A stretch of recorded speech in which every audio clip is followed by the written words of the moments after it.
Next one 476th question చూడండి. The minimum energy required to remove an electron from gaseous neutral atom is called.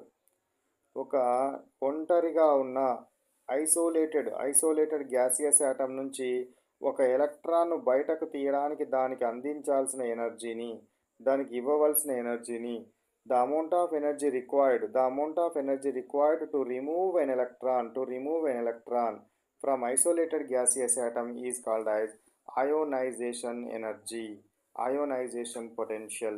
So the correct answer is ionization energy.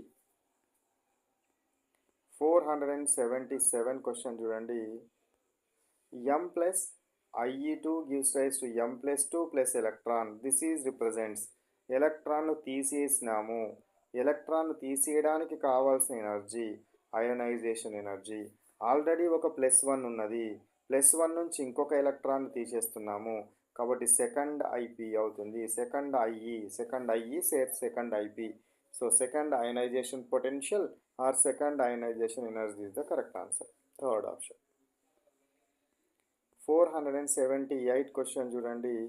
Which of the following orbital has less penetration power. So orbitals యొక్క penetration power ఏ విధంగా ఉంటుందంటే, first penetration power అంటే ఏంటిది? కేంద్రకానికి దగ్గరగా వెళ్ళే స్వభావాన్ని, కేంద్రకం వైపుకు చొచ్చుకుపోయే స్వభావాన్ని పెనట్రేషన్ ప్రభావం అంటారు. కేంద్రకం వైపుకు చొచ్చుకుపోయే స్వభావాన్ని ఏమంటారు? పెనట్రేషన్ ప్రభావం అనడం జరుగుతుంది. పెనట్రేషన్ అంటారు. కేంద్రకం వైపుకు చొచ్చుకుపోవడాన్ని ఏమంటారు? పెనట్రేషన్ అనడం జరుగుతుంది. కాబట్టి కేంద్రకం వైపుకు చొచ్చుకుపోయే స్వభావము దేనికి ఎక్కువగా ఉంటుంది? ఎస్ ఆర్బిటాల్, తర్వాత పి, తర్వాత డి, తర్వాత ఎఫ్. సో ఏమన్నాడు? హై అన్నాడా? లెస్ అన్నాడు కాబట్టి f orbital. 479 ionization energy or ionization potential వేటి మీద డిపెండ్ అవుతుంది?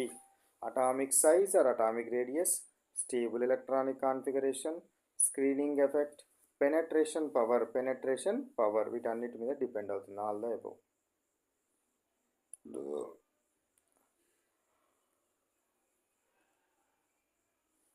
480 in a period ionization energy is decreases due to.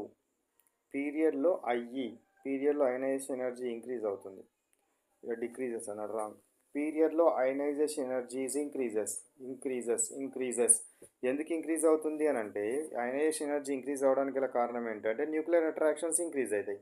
కాబట్టి ఎలక్ట్రాన్ గట్టిగా న్యూక్లియస్ పడుతుంది కాబట్టి బయటకు తీసుకురావాలంటే ఎక్కువ energy use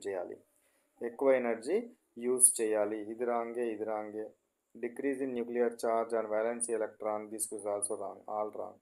so ionisation energy actually increase అవుతుంది కాబట్టి వాడి డిక్రీజ్కు సంబంధించిన విషయాలన్నీ చెప్పినాడు. Actually increases.